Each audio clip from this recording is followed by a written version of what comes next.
What's up, my friend? I hope you're doing well, and welcome back to another video. So today, I just wanted to quickly break down for you a quick little orchestral fanfare that I wrote in just a few minutes. It's not mixed. I did some very general volume balancing, but I just wanted to go through some of the music theory and then also the orchestration behind this cue.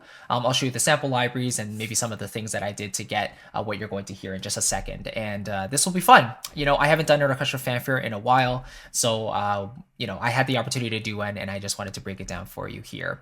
But just before we get started, in case you want to kind of step up your orchestral workflow, if you're working with virtual instruments and maybe you want a little bit more clarity in a structured approach for your mockups, then I want to give you my orchestration essentials guide. It's something that a lot of my students have used, and it's totally free. Basically, just to step up their mockup game to approach mockups and virtual orchestrations in a clearer, more simple way. And so I want to give that to you in a really practical guide, and you can download it by using the first link in the box below, totally free. So just grab it as my thanks to you for checking out this video today. All right, so let's quickly dive in. This fanfare is really, really short. Let me just play it for you once, and then we'll kind of talk about it step by step. So here we go.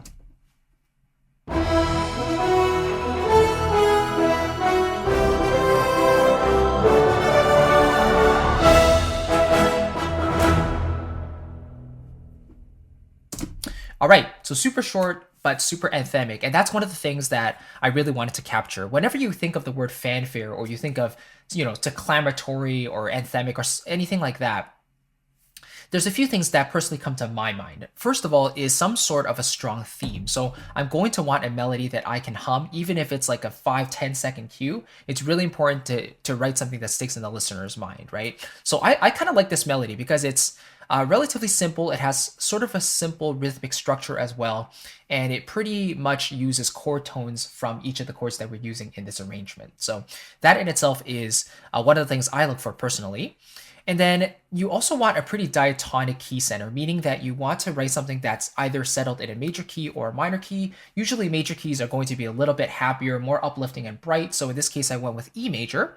And I also put in a little bit of modal mixture as well. So I started off with an E major chord, but then I went to a C major chord, which is the flat 6 chord. So it adds a bit of color with that C natural. Then I went to the D major chord, which is the flat 7 in E major. And then I went back to the E major. So it just steps from C to D to E, and we get that nice whole tone sort of motion that creates a really sort of satisfying resolution, very common in like Mario music and sort of things like that. So very adventurous in that regard. So let's hear it one more time, and then we'll break down the orchestration of it really quickly.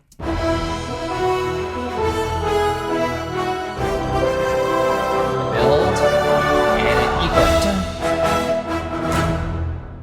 and that very end there, dun dun dun dun dun dun dun. That's all on an E, by the way. So I really want to accentuate that tonic and really just bring it home with a very strong E there. Okay, so when you listen to this, the word fanfare, right? That makes us think of brass. And usually when I'm using brass, I like to use French horns and I like to use trumpets. Those two are probably the most common instruments used in a lot of film scoring and brass writing.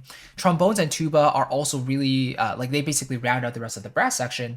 But for me, trombones are a little finicky, especially with sample libraries. The shorts are usually really good, but when it comes to longs, they're a little bit less convincing, in my opinion. But in this case, I wanted to use trombone shorts, so that wasn't a problem. But here in the top here, you can see that the horns really are the lead. So if I just solo up the horns patches or the horn tracks, this is what it sounds like on its own.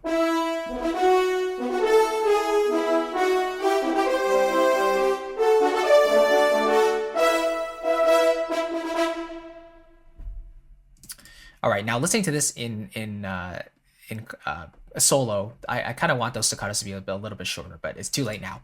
But anyway, so basically for this, I'm using Musio, by the way. I should show you this. I'm using Musio by Cinesamples, and I basically loaded in industry brass for the horns patches. So this is 6 horns, and they are separated out into tenuto, which is the longest short, staccato, which is the middle short length, and then staccatissimo is the absolute shortest we have.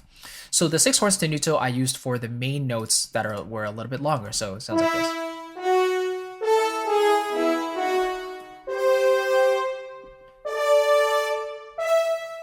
And then I just shortened up the last note, dun, because it does respond to the length of how long you play. So if you hold it for a long time, you heard these notes were a little bit longer, right? And then these notes here, I wanted a little bit of harmony as well. So I added them in underneath the main notes, but I made sure the velocity was a little bit less so they didn't overpower the main melody notes there. And then to complete the da, da, da, da, like those short little notes, then I brought in the staccatissimo. So I also used the staccatissimo on the main long notes as well to kind of give some attack and bite to the initial start of those tenuto notes because they felt a little flat to me. So in combination, it sounds like this.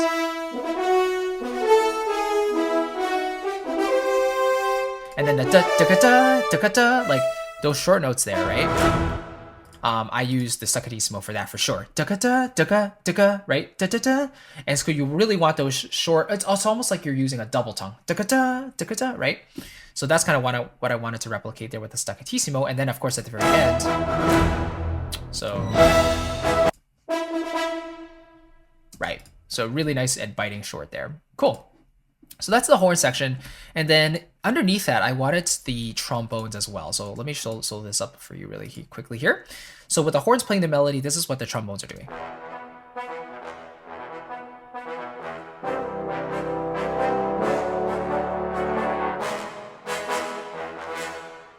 Right? So they really have that raspy, sort of brassy sound. That sounds really nice in a fanfare like this, you know? So I really wanted to go for... let me just see here. Yeah, I wanted to go for a sound that was more declamatory.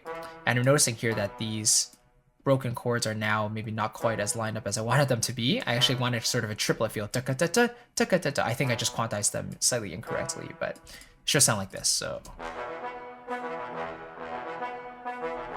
right, so so that gives that 4/4 motion a little bit more rhythm and kind of more variance, having that bit of offbeatness to the cue. And then here in the second half, so I interspersed the shorts with another trombones patch, but just playing sustains instead. So again, those are both from Industry Brass as well. And I kind of like this buildup of the sustains because I can actually do a sort of a crescendo there leading into that final bit here. And of course, I increase the velocity on that very last note to give it that punch. So with the trombones and brass together, it sounds like this.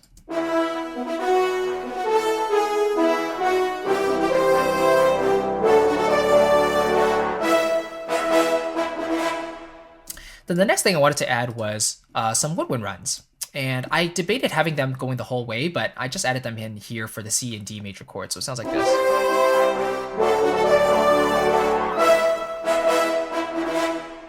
Okay, let's unsolo this and let's just hear the woodwind really quickly here.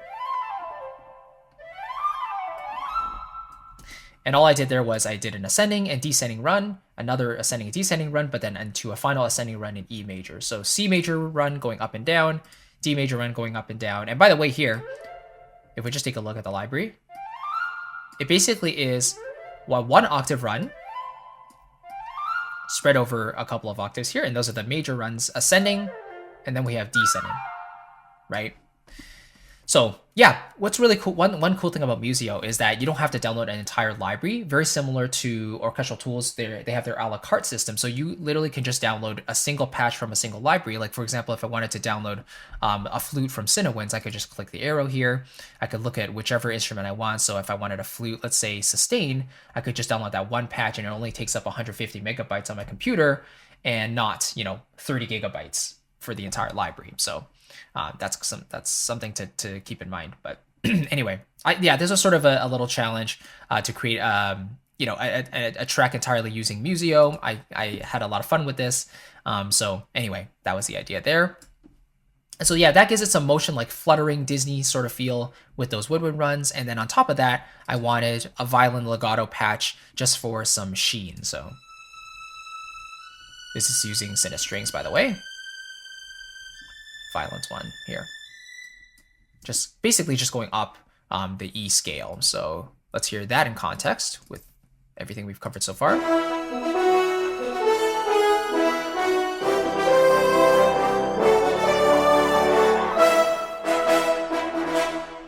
And then in addition to the trombones, because those were really the only rhythmic thing happening underneath, I also wanted the string shorts as well. So this is what that sounds like. So this is really just 1, 2, 3, 4, 5, 6, 1, 2, 3, 4, 5, 6.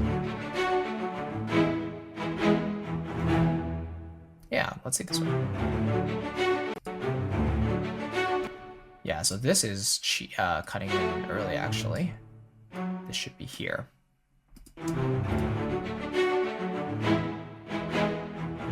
There we go. And so that, with the trombones, that sounds like this together.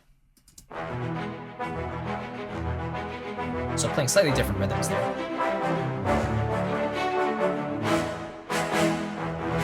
And then, of course, if you want them to play the same rhythm, that's going to make them more obvious in the context of the mix, right? So that's what I did there. And then for the percussion, I brought in timpani, hits, and rolls, as well as cymbals. So that sounds like this. So one more time. So hit on both, or crash for the cymbals, and then roll for the C, roll for the D, simple swell, into the E.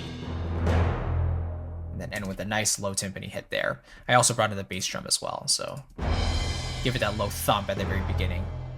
On the C chord as well. D chord, and then that also is a crescendo roll on that D chord there, and then a nice low hit, followed by the hit at the very end there as well. And then the last thing is, oh yes, I also brought in the bass's pizzicato for the strings.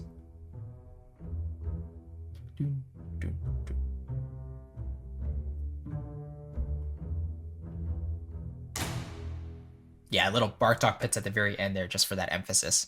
Kind of a fun sound.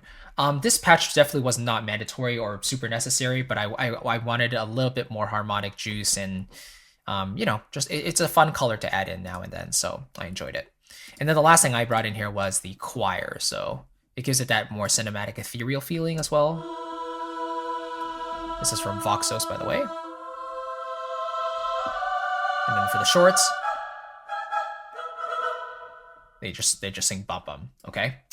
Anyway, that's it. And so let's hear this whole thing in context.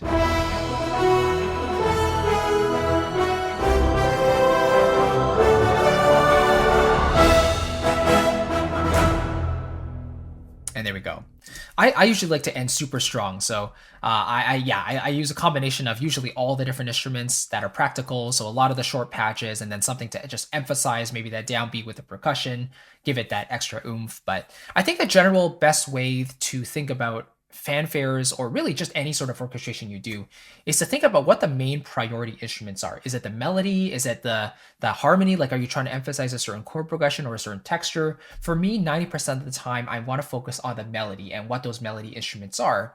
So in this cue, I focused on those French horns. I laid those down first, and then I focused on filling it in the background with different textures. So I filled in the high end again with a violence legato sheen. I used the woodwind runs or the flute runs for the up and down motion to give it some extra movement leading into that big crescendo. I filled in the mid range and the low end with the trombones, sustains in the crescendo, but also the staccato to give it some motion, as well as the strings. So strings and brass interact really well together. And then, of course, if it's a fanfare, you kind of need some percussion, right? So timpani, cymbals, and bass drum, very, very simple. And then the bass's pizzicato would just add a little bit of lightness. And then the choir is just another extra there, but I wanted that human touch to it as well. And this is all within the one Musio instance, by the way. It's not like I'm using all separate tracks. I basically just loaded the one track or one Musio instance, multi-output 16 stereo. I love how there's not too many options. It's literally just the two. So it keeps things super simple.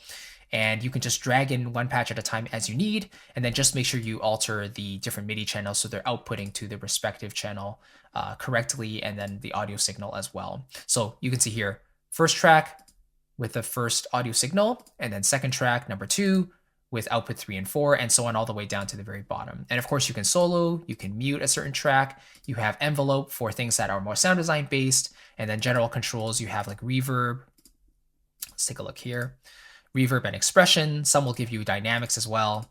Let's take a look at the trombones here. They have the dynamics fader there as well. So lots of cool things you can do. But at the time of this recording, they are currently continuing to update the Musio platform with new libraries, new functionality. So there's going to be key switches. There's going to be mic positions that you can play around with to create your own sounds and stuff like that.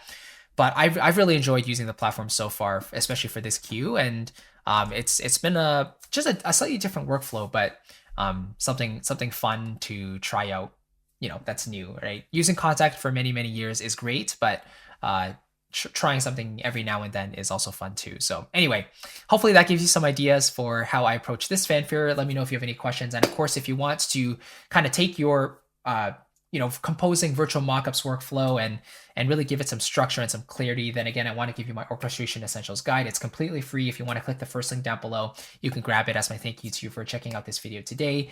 And it just goes over a simple 5-step process you can use to go from your initial idea and then how do you move forward all the way to a completed, polished final orchestration with your sample libraries. And I hope you enjoy it. It's been useful for a lot of my students, and I know it can help you as well. So thank you so much for watching. I'll catch you in the next one, and take care. Bye-bye.